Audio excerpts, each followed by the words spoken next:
Muito bem, hoje nós vamos para a argumentação, que é aquela parte que constitui o corpo do sermão. É aquilo que você vai tratar segundo o tema que você anunciou.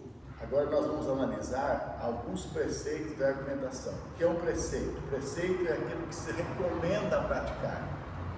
Então, o que se recomenda praticar na argumentação do corpo do sermão?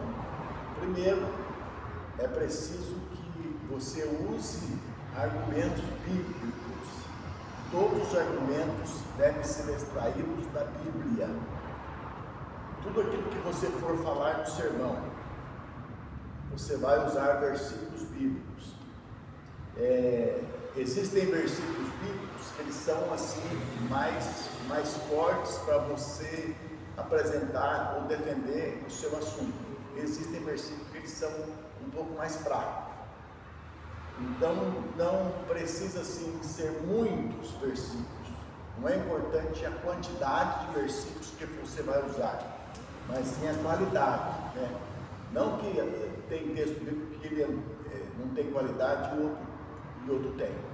É que para aquilo que você está tentando falar, aquele versículo ele não é tão forte, então não tem tanta qualidade para aquilo que você está tentando provar.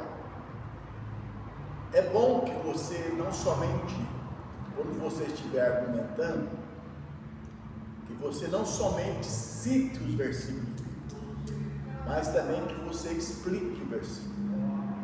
Porque se você citar 3 ou 4 versículos, logo em seguida um outro, com 3 minutos, mais ou menos, você já concluiu uma parte do seu sermão, uma divisão do seu sermão.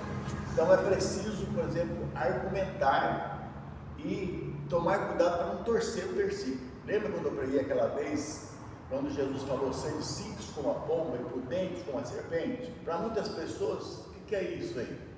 Eu expliquei aquele dia o que significava, né?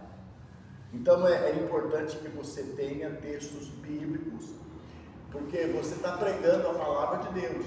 Você não vai usar filosofia, você não vai usar história, você não vai usar psicologia, você vai usar os argumentos extraídos da palavra de Deus. Então, esse é o primeiro preceito quanto à matéria. O segundo preceito quanto à matéria é a brevidade. Você vai demonstrar aquilo que você propõe através dos versículos bíblicos. Por exemplo, existem textos que eles são importantes, como eu estava falando, para você demonstrar aquele assunto que você está tentando provar. E existe nesse próprio texto alguma coisa que não é importante. Então você não vai ficar perdendo tempo em provar, em falar sobre as coisas que não são importantes para provar a sua tese. Você deixa aquilo lá. Então você usa somente nos versículos aquilo que é essencial para você provar aquilo que você está argumentando. Quando fala em brevidade aqui, está falando não demorar muito tempo, certo? Não ficar muito tempo rodeando todo. Só que você tem que pensar no seguinte, você tem que fazer a explanação do assunto. Se você passar logo por aquilo e não ficar explicado, você for muito breve e não ficar explicado, também você não cumpriu o objetivo. Então, a brevidade não quer dizer que você vai deixar o negócio de qualquer jeito, com pontas soltas. Uma outra parte aqui do preceito quanto à matéria é que os argumentos que você vai elaborar sejam também conclusivos. Cada assunto que você vai demonstrar, que você vai apresentar, que seja conclusivo.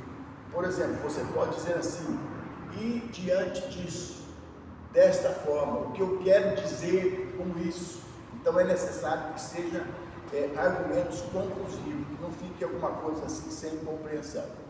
Então esse aqui é os preceitos quanto à matéria. Agora nós vamos ver os preceitos quanto à forma. Como é que você vai apresentar? certo? As divisões, elas precisam estar bem claras na nossa mente, entendeu? É preciso que eu tenha clareza das divisões. Se eu não tiver clareza das divisões, nem os ouvintes terão clareza, vão entender. Então, o que é bom fazer? O escritor aqui recomenda você abandonar aquele sermão que você está trabalhando dele e começar um outro. Abandona isso e começa um outro. Se não está claro, deixa ele. Não, eu acho que tem que fazer diferente. Você tem que meditar mais naquilo, você tem que estudar um pouco mais, quem sabe mudar assim alguns termos. Você tem uma divisão lá que ela está, nossa, mas essa divisão aqui está, não estou conseguindo, não está batendo com o texto, não está coordenado bem. Não abandone aquilo que você já começou, porque às vezes você já está na segunda divisão, você vai abandonar, você já tem às vezes o tema, você já tem a introdução, você já tem a primeira parte, então você vai abandonar por causa de uma dificuldade. O que vai acontecer? Se você abandonar isso no começo, você vai partir para outro, o que vai acontecer? Se você tiver uma dificuldade, você vai abandonar de novo. E aí você vai acumulando vários sermões com uma, duas divisão. Por quê? Porque você, então o melhor é meditar mais naquilo que a clareza vem. Quanto à forma, as divisões, o escritor aqui, ele manda que seja, ele aconselha que seja reduzida em números, 2 ou 3. Mas se você estiver usando um texto muito longo e existir ali assunto para você colocar 4, 5 ou 6 divisões, você não perca isso, porque às vezes você pode mutilar um texto. Quando você usa, por exemplo, o texto do rei Davi enfrentando Golias, eu já preguei nesse texto algumas vezes, a última vez que eu preguei, acho que eu usei 7 divisões. 7. Tinha mais ainda. O que você deve levar em consideração se tem mais divisões, se você consegue extrair mais divisões do texto? Você deve levar em consideração o tempo que você tem. Qual é o tempo que é dado para você pregar? Por exemplo, aqui, a gente sempre tem tempo com excesso. Se você chegar às 9h30 pregando aqui, os cultos nossos terminam às 9h30, é normal. E aqui sempre termina às 8 e pouquinho. Teve um dia que 8 horas eu estava em casa. Então, as divisões você pode colocar quantas precisarem. O que vai às vezes acontecer é na argumentação dessas divisões. Se você tiver um sermão que você vai colocar 8 divisões, se você argumentar muito em cada divisão, você vai pegar mais de 1 hora. Certo? Então, não pense assim, é 3 divisões. Tem pessoas que falam, não, o sermão para ele entender não é 3 divisões, mas tentamos pensar no tempo. As divisões, elas devem ser distintas uma da outra.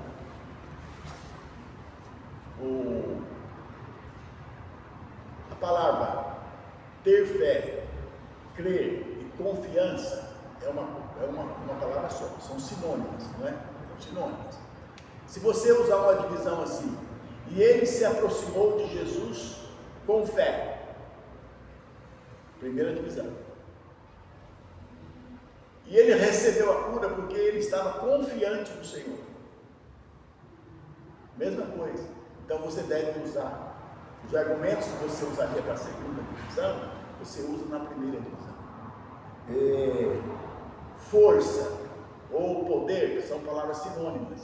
Então, se você fizer mais de uma divisão, mas você usar os mesmos termos, só que são sinônimos, as divisões elas devem estar distintas, deve ser uma diferente da outra, porque senão vai ser redundante, tá bom? Quanto à matéria, quanto à forma, as divisões elas devem ser naturais, elas devem ser extraídas do texto, todas elas, e devem ser extraídas de uma maneira natural, não force. Eu já vi pessoas forçando divisão. As divisões, elas sejam naturais, elas sejam extraídas do texto, Uma outra coisa aqui que deve ser interessante é que as divisões elas devem ser coordenadas. Elas precisam estar relacionadas ao tema e relacionadas umas com as outras. Só que elas têm sentido independente. Inclusive, se você quiser escrever aí, ó, se vocês têm na frente aí de relacionadas entre si, esta frase aqui, ó. Completas por si só, mas formam um conjunto de ideias. Completas por si só, mas formam um conjunto de ideias. Então isso é ser coordenado. Elas são completas em si mesmas, mas ela está formando um conjunto de ideias. Isso é ser coordenado. Devem ser germinantes. Uma divisão conduz a outra. Não é uma coisa assim que tem que encaixar, embora seja de sentido diferente, cada frase seja uma independente da outra, mas elas precisam ser gradativas. Gradativas, que gerem novas ideias e sentidos de uma forma natural. As divisões devem ser completas. Isso se consegue mediante uma demonstração cabal e satisfatória do assunto. Para que você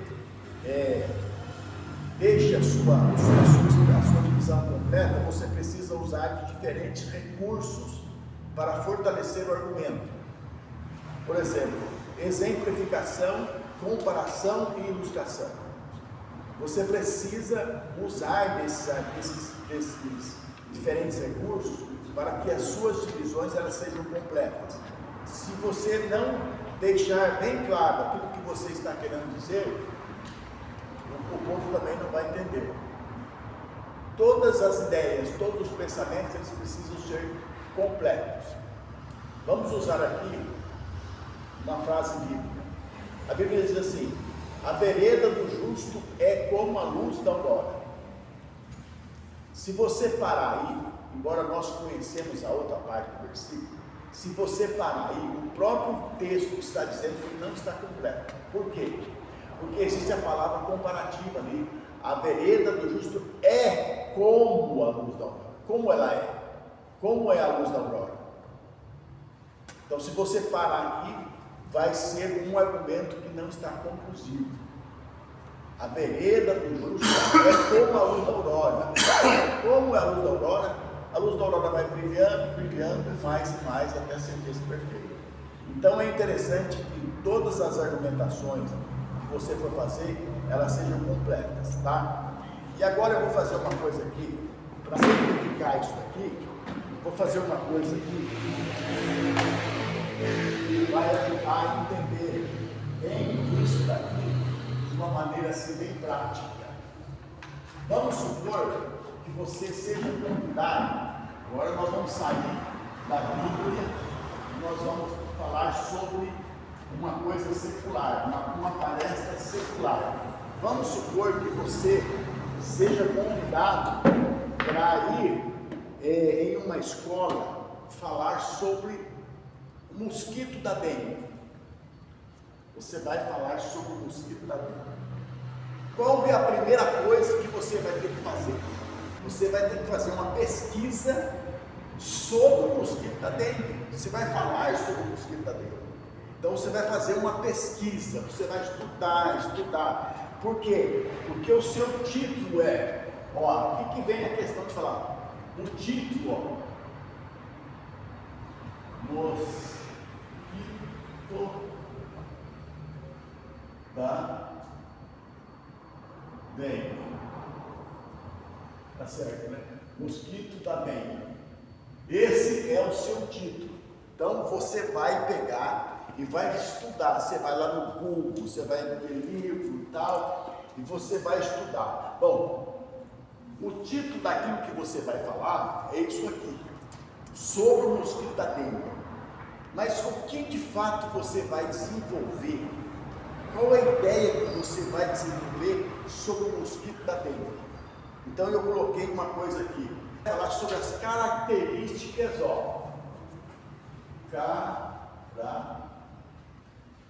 características do mosquito da dengue. Característica do mosquito. Você vai esquecer disso aqui, você vai apresentar o seu tema, o tema característica do mosquito da dengue. Toda hora você vai falar isso aqui. Primeira característica do mosquito da dengue. Sobre o que nós sabemos do mosquito da dengue. O que você poderia aqui? Você vai fazer a sua palestra, a primeira divisão sua. O que você colocaria aqui? Sobre a informação que você já tem, como fosse que você tivesse feito uma pesquisa. Qual a primeira coisa? Causador de doença. Tá, essa aí é uma coisa, mas vamos pensar na questão de uma ideia gera a outra. Uma ideia, como fosse um telescópio. Como ele se reproduz? Hã? Como ele se reproduz? Isso, vamos colocar assim, ele se reproduz, ele é, como é que diz? Água parada. Ele nasce em águas paradas. Errou a palavra aqui. Então veja bem, você está falando do nascimento do mosquito da dengue. O que nós poderíamos avisar? Se você estivesse fazendo uma apelação, ó, aqui você vai fazer uma explicação. Qual a segunda coisa que nós poderíamos colocar aqui? Que desse uma ideia trazendo outra. Se ele nasce em água parada, nós podemos colocar aqui, ele se multiplica com rapidez. Não está nascendo uma coisa, não está gerando outra aqui? Pode falar assim, não é assim. Sim. Primeiro você vai falar do nascimento. Você pode falar o período, onde nasce, qual o período de incubação do mosquito da dengue, no caso do nascer aqui. Ou aqui, você pode colocar aqui. Você pode colocar incubação, período, quantos dias ele demora, né? Como que é feito isso?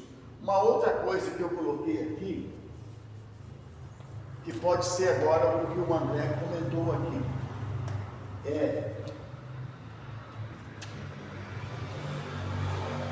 transmite É 3.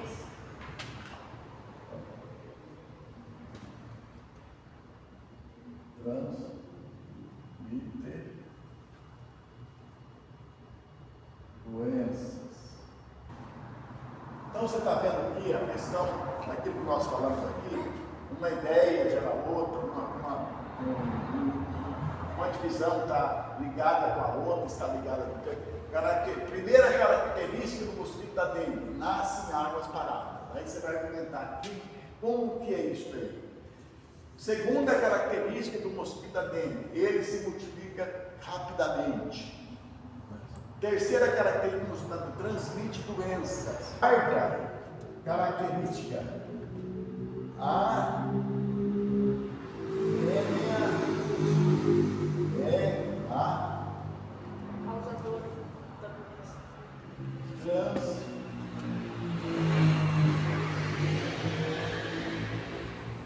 transmissora do vírus da doença. Eu coloquei isso aqui, tá certo? Se você for fazer divisões distintas uma da outra, tá certo? Eu colocar essa divisão aí que está aqui, ó. A fêmea, se você estivesse fazendo uma divisão, não estaria redundante aqui? Sim, porque o do 2 já fala, o 3 já fala. Isso, então o que seria? Isso aqui seria te dar a forma, poderia ser isso aqui,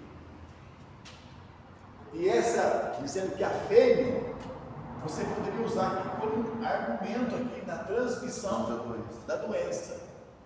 Certo? Uma outra coisa aqui que a gente pode pôr aqui, uma outra característica do mosquito da dengue, é que a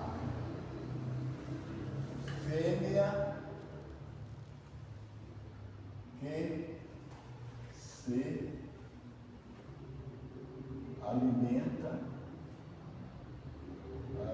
o macho não chupa sangue. Então a fêmea, então toda vez que a pessoa está sendo picada, é pela fêmea. Então você vai fazer uma argumentação aqui. Eu só coloquei isso aqui para a gente sair um pouquinho da Bíblia, para a gente ver aqui como que você vai formar o seu esboço de sermão para que uma ideia ela não seja independente da outra, para que uma ideia surja da outra e as argumentações elas estejam relacionadas com o seu tema. Vou colocar aqui o título: Após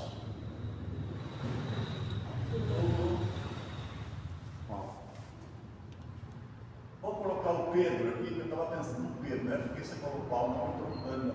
Nós também estamos pensando no Pedro. Porque a gente fala de Paulo. Vamos colocar aqui, ó, algumas. Vamos ficar na característica aqui. Características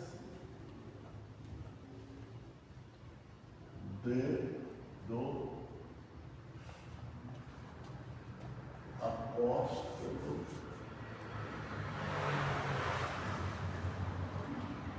Pedro. Quando o senhor fala, quando a gente está citando características, É uma coisa que marca a vida da pessoa. Isso é característica, que marca. O que marca ele? O que marca.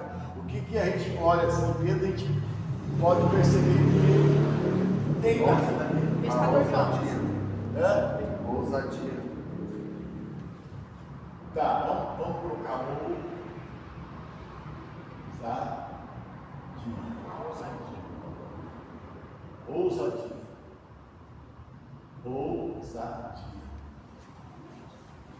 Mas quando você coloca ousadia, se você está pensando em uma ideia sair da outra, você já não está indo lá na frente. O que você pensaria primeiro em Pedro? Obediente. Por que nós podemos colocar? Eu não sei se essa seria a coisa, mas se você for pensar, por que você colocaria em primeiro lugar obediente? Por causa do comando de Jesus? Quando chama ele? Isso, perfeitamente. Porque Jesus, quando o chamou, Ele abandonou tudo e seguiu. mas se você pegar naquela mensagem que eu preguei aqui, antes da chamada ali, Jesus dá um comando para ele. Assim, eu quero usar o teu barco, ponha para cá. O que ele faz? Ele obedece. Então, você pode argumentar. Primeiro, você pode falar, olha, irmãos, a primeira coisa que nós vemos por ele ser uma pessoa obediente, ou ser um homem obediente, é que quando Jesus falou para ele colocar um barco à disposição, ele não questionou. Então, primeiro argumento. Segundo argumento, ser um obediente. Jesus manda ele ir para o mar pescar novamente. Embora ele questione, ele vai. Segundo argumento, quando Jesus chama ele para segui-lo, ele deixa o barco e segue. Então você viu? Primeira coisa da vida de Pedro, ele é uma pessoa, é um homem obediente, certo? É uma pessoa obediente. Você provou pelos argumentos, uma coisa saindo da outra, que ele é uma pessoa obediente. Qual seria a segunda característica que nós poderíamos colocar do apóstolo Pedro. Homem de fé. O que nós podemos aí agora, que eu vou argumentar o meu sermão, aonde que eu vou encontrar na Bíblia uma coisa que eu possa dizer ali, que ele é um homem de fé. Ele saiu para andar sobre a água. Isso, perfeitamente. Quando Jesus estava andando sobre as águas, Pedro perguntou quem era. Eu sou Jesus. Então, se és tu, Senhor, manda-me ter contigo. E o que Pedro faz, irmãos? Pedro, ele começa a andar sobre as águas. Então, ele demonstra ali muita fé, porque nenhum dos outros discípulos, estou fazendo argumentação, nenhum dos outros discípulos andou, embora ele tivesse afundado depois, mas a fé dele está no que ele conseguiu andar. Foi fé que fez com que ele andasse. Mas aonde mais nós podemos ver Pedro fazendo alguma coisa que demonstre fé? Nós estamos analisando aqui Pedro como um homem de fé, não importa que seja lá em Apocalipse. E não importa onde está, só precisa dar de Não importa. Se tiver lá no Antigo Testamento alguma coisa que citasse Pedro como um homem de fé, você pode citar, porque é um argumento que defende a sua tese. Porque eu estou falando de característica. Mas você está argumentando a característica dele aqui. Como você vai provar que ele é um homem de fé se você não tiver um argumento, se não tiver uma coisa que, um feito dele, alguma coisa que aconteceu com ele, demonstra isso. Por que eu estava com medo? Isso foi muito bom isso. Porque às vezes a gente coloca um tema, a gente lê um esboço de Jacqueline, a respeito de tudo que ele está falando, só que daí essa característica já não está mais nesse texto, mas está no texto lá na frente. Não importa onde você vai encontrar a prova daquilo que você está em obediência aqui. Em obediência aqui, sabe quando nós podemos colocar aqui também? Quando ele recebeu a visão do anjo para ir na casa de Cornélio. Ele foi uma pessoa obediente lá. E obediente. Então, você poderia colocar aqui também. Uma coisa que eu esqueci aqui é que quando você terminou de fazer a argumentação sobre a obediência dele, você tem que logo em seguida jogar para o povo, porque tem alguns pregadores que eles fazem essa aplicação aqui no final, mas aqui não. Eu gosto sempre, quando eu termino uma divisão, eu já falar, irmãos, assim como Pedro foi um homem, uma das características de Pedro foi a obediência, nós precisamos também demonstrar a nossa obediência ao Senhor. Quando Ele manda fazer alguma coisa, quando Ele pede para fazer alguma coisa, nós precisamos demonstrar a nossa obediência. O cristão precisa ter esta característica, ser uma pessoa obediente. Você pode fazer. Aí aqui também a mesma coisa. Aqui eu falei da Cornélio. Não, aqui eu falei, a Cornélio foi aqui. Aqui eu falei da Porta Formosa, mas também tem a ressurreição de Dorcas. Porque ele foi lá, teve fé para se prostrar ali, porque primeiro ele ora e depois ele ordena que ela se levante. Então, isso aí demonstrou que Pedro era realmente uma pessoa que possuía fé. Ele fez isso aí, foi por causa da fé que ele tinha no Senhor Jesus. Existem mais coisas que a gente poderia argumentar sobre o homem de fé. Qual seria uma outra terceira coisa aqui? Será que a gente acha mais uma coisa aqui antes da ousadia? Obediente, um homem de fé. Qual seria uma outra característica? Uma outra coisa que a gente sabe que marca a vida de Pedro. Fala. Fidelidade com Jesus. Não tinha amor por Jesus. Então, mas fidelidade? Porque fidelidade e fé. Não é a mesma coisa.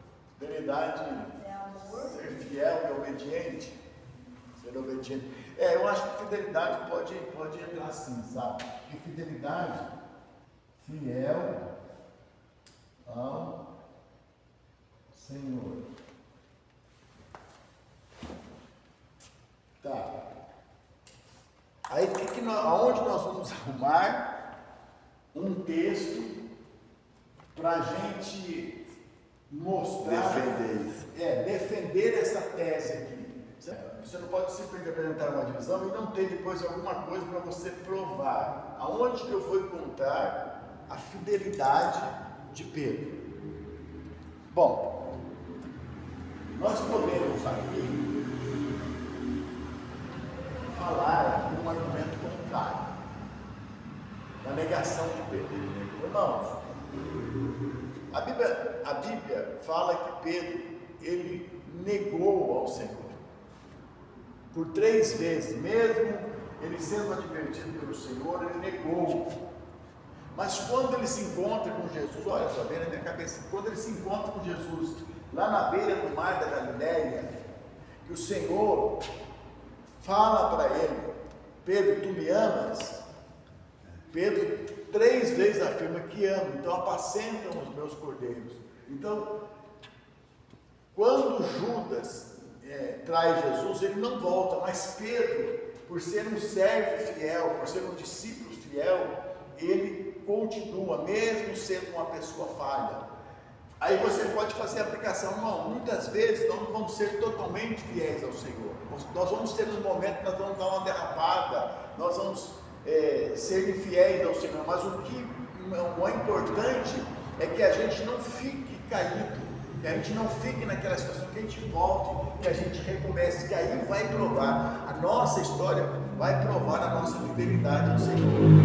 Então Pedro, em quarto lugar, nossa, deu mais um. Pode pôr aí também que Pedro foi fiel porque ele tentou defender Jesus, né? Até cortou a orelha do outro. Isso também. Eu fiz um mosquitadinho isso aqui para vocês começarem a perceber que às vezes você fazer um esboço e depois você criar os seus argumentos, é você às vezes até falando, é você estar lá no seu quarto, é você pregar sozinho, é você, porque Pedro, uma das características de Pedro é que ele era um homem ousado, ele tinha ousadia. Eu acho que o primeiro argumento de ousadia aí foi quando Jesus pergunta: que dizem os homens que eu sou? E Pedro disse: tu és o Filho de Deus vivo. Tu és o Cristo, o Filho do Deus vivo. Bem-aventurado és tu, Simão Barjonas. Então Pedro, nesse momento, ele foi uma pessoa ousada, porque ele pronunciou uma coisa que acabou sendo uma revelação de Deus. O momento de ousadia de Pedro foi quando, no dia de Pentecostes, ele se levanta no meio do povo e começa a pregar. Poucos dias antes do dia de Pentecostes, todos eles estavam com medo dos judeus, eles não se apresentavam, eles não falavam nada, eles estavam quietos, mas quando veio o Espírito Santo de Deus sobre Pedro, sobre os apóstolos, eles tiveram ousadia, eles tiveram coragem para enfrentar a multidão. E Pedro levanta com ousadia e começa a pregar diante do povo. E ali precisou realmente muita ousadia, porque era a primeira vez que Pedro pregava depois do dia de Pentecostes. Então, está vendo? É mais ou menos isso daí, quando você prepara o seu. Hoje eu estava meditando sobre o que eu ia pregar aqui, e eu já havia encontrado as divisões do que eu ia pregar. E eu coloquei um tema, mas eu falei assim: nossa, mas esse tema não. Parece que não tem. Não. Aí eu peguei, falei: não vai ser esse tema que eu vou colocar. E tirei da cabeça aquilo, depois meditando no texto, o tema saiu do texto, mais ou menos assim do texto. Então é mais ou menos isso daí, aquilo que nós estudamos aqui, ó. As divisões devem ser naturais, né? Os argumentos, elas devem ser coordenadas, certo? Uma independente da outra, mas que está uma ligada com a outra.